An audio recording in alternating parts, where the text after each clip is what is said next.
Our next speaker is Padma Bhushan Nagaswamy, the doyen of archaeology and history of Bharat. He, as historian and scholar, has had an illustrious career, including spending many decades with the Archaeological Survey of India. He founded the Tamil Nadu Archaeology Department and served as its director for 22 years. Dr. Nagaswamy.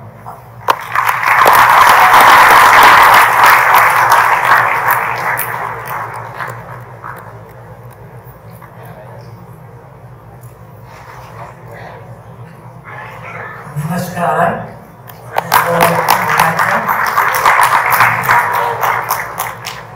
I am asked to speak on Dharma.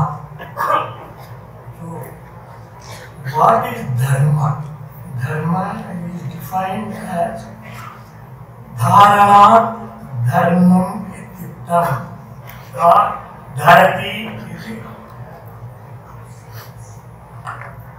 Dharati iti Dharmam is the definition generally we get in our ancient literature.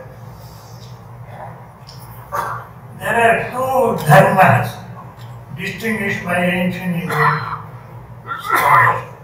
One is the spiritual dharma and the other one is the laukika dharma. We have one great composer, Manu, who compiled the universal laws into a book called Manu Dharma Shastra.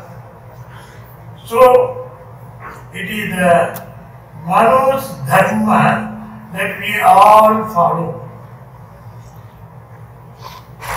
We have a definition of Dharma. What is the Dharma you are going to speak? Is the question put to Manu, and he says, Vidvadbihi Sevitaha, that which is adored by great learned people is the Dharma. Vidvadbihi Sevitaha. One may be a great Vidwan, but he must be an honest man. So Manu says, Sadbihi. Vidvadbihi Sevitaha. Sadbihi. It is not occasional happening, it must be every day, every time, nityam. So, Vidvadbihi sevitaha, sadbihi, nityam, advesha ragibihi. Those who have no enmity or hatred towards anybody at any point of time. Vidvadbihi sevitaha, Sadbihi Nityam Advesha Ragibihi. They should not have hatred towards others, but they should also not have greediness to possess everything for themselves. They should not have the tendency to grab property, money, and so on. So, Advesha Ragibihi. This is not sufficient. He says, whether your heart of hearts accepts what you do is correct, accurate. So, Hridayena Pyanijñātaha Sa Dharmaha. That is the Dharma that I am writing for. So, when we say Manu Dharma Shastra, it is not related to any religious idea, but it is purely Laukika law code that has been compiled by Manu from the Vedic universal principles, and so these are called Vaidika Marga. When we say that we are all Hindus, we are all followers of Vaidika system, Vedic system, because Dharma is derived from Veda, Vedic Dharma. Now, Manu is the first earliest constitutional compiler of Indian Constitution. Manu Dharma.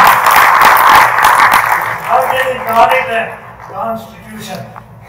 you see our own constitution, whatever is embedded in our constitution, you see it already in Manu Dharma Shastra, which was written almost 3,500 years ago.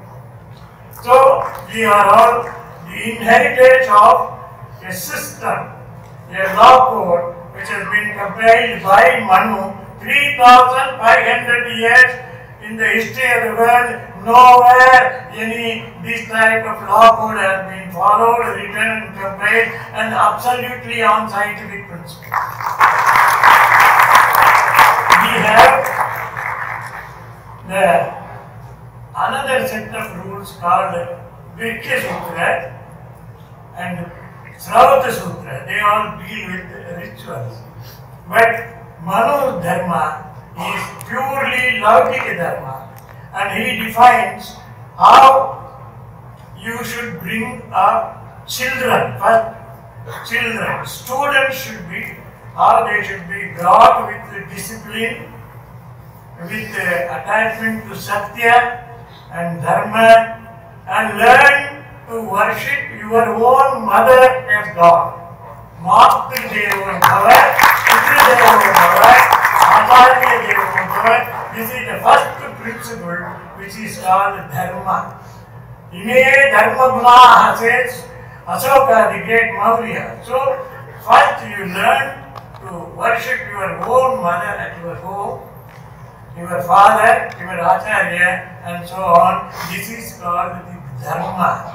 And Satya, Satyavakya. When Manu compiled his work, recognizable script was not there to read. So we call it Smarana, Smriti. Manu Dharma is Smriti. It has the same validity as Vedic Dharma.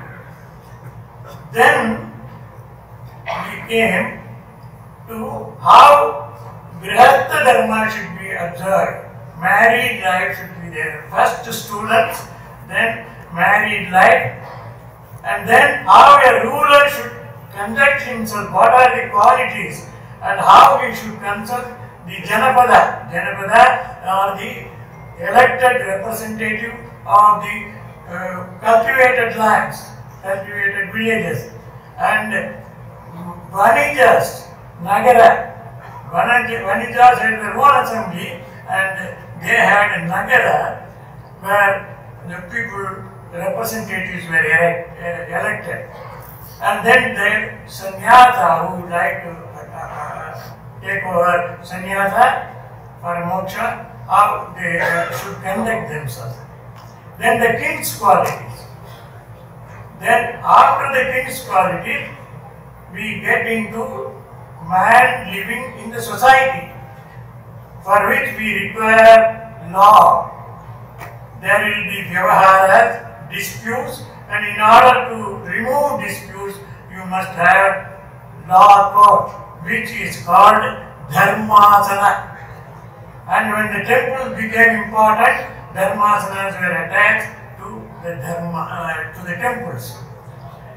Then we get in the Dharma Shastra Manu, what are the categories of crimes and punishment. All these are all in detail, categorized and beautifully written. And finally, the first he said that no hatred towards anybody, each one should be looked at as his own Atma. Similarly, he concludes his Dharma Shastra with the same thing, Sarva Samatva. So the message of Manu's Dharma Shastra is Samadarsana and Sarva Samatva. Without understanding Manu, without studying Manu, modern time they say Dharma is a religious word, we should not even mention Dharma. That is what our modern people say. But you see the Dharma text of Manu is an excellent, wonderful scientific literature which has continued to influence all the kings all kings who ruled from Kashmir to Kanyakumari, from Afghanistan to Burma, even beyond Thailand, Cambodia, Vietnam, in all these places, Manu's Dharma was ruled and taken over as the law code by the kings of all these places. So it was a vast area, not only, we cannot even say Bharatiya, it was the whole of Southeast Asia followed Dharmasatra of Manu. We have copper plate inscriptions, Raja Sasana, issued by kings of Assam. And there they say, Manu Darsita Marga. We follow Manu Darsita Marga. Pada kings of Bengal, they ruled right up to Benares, and they have issued copper plates, and they also say that we followed Manu Dharmasatra, and these are all according to Manu's Dharma code, law code. And then we have in all of Madhya Pradesh, Uttar Pradesh, Maharashtra, and what we call Karnataka, down south, Andhra, and also Tamil Nadu. It was Manu Dharma that was followed for more than 2000 years, and we have records in inscriptions, thousands of inscriptions, not one or two inscriptions, thousands of inscriptions where the king says, Manu Charita, follower of Manu. And the kings called themselves as Dharma Maharajani Raja. The rulers must be Dharmic. So Dharma Maharajani Raja. And then Satyavakyas. The king, whatever they utter, it is something like God's words, and so it is called Satyavakya. Now we have Asatyavakya. So Satyavakya, Prajasu Putra Mitra Samskritaha. You must look at, the king must look at the subjects as their own son and their own children. These are all mentioned in the copper plate inscription and all the lithic records in thousands written in temple walls. There is a number of inscriptions which records judgments, judicial judgments, or we call that, in Tamil, beautiful Tamil, poetic Tamil. But in between, they use the technical terms are all from the Dharmasastra of Manu. So this we call Manipravala. 6th century, 7th century, 8th century records are all available where the judgments use the technical terms which are found in Manu Dharmasastra, which shows that it has taken precedence. Law code has taken by the Tamils also. The Tiruvalluvar has written a great work called the Tirukkural. That has imbibed the whole thing of Manu Dharmasastra in his own work, and it was that is claimed now as Tamil culture. But it is the same Manu's culture, and it is the Vedic culture that has come down. Friends, when Manu wrote, as I told you, it was Smarana and Smriti. A revolution took place little later where another Smritikara called Yajnavalkya, he writes a very famous law book. It was followed in many places and continued in many parts of India even now. There, for the first time, he uses written script. By 3rd century, we have 3rd century before Common Era, we have recognizable third script, written script of that, and that script was adopted. And Yajnavalkya says all transactions, money transactions, Vyavahara, courts, everything should be committed to writing, which is called Lekha Prama. So several kinds of patras, mortgage, agreement, marriage, all these things were all committed to writing, and once that came, it was a written form that took precedence over Smarana. So, when the courts decided the cases, they took a written form as the foremost pramana, Ekya pramana, and then only you have Sakshi and then Bhogya. So, Yajnavalkya introduced this written form of code of Patras, so many types of Patras. Then we have a large number of other great leaders in different areas. In Bengal region or in Madhya Pradesh region or in Western region and southern India, these great men compiled for the use of their own people within the surrounding, and they are called Sutragaras. Apatsamba, Bodhayana, Gautama and others. There are more than 20 Sutragaras are there, and these were followed in different parts of India, and these were based on the principles of Manu Dharma Sastra. So Manu was the uniting principle, universal principle that we all follow, and so even now, most of us, we say to which sutra you belong to. In your marriage right, birth right, in death right, and all these, we follow these sutragaras. And that is why, though we belong to different regions, though we belong to different dynastic rule, and only one dharma, that is Manu Dharma. That is why, instead of calling ourselves Hindus, we may call Manu Manava Dharma over here. That was the uniting principle that we have in India. Thank you very much.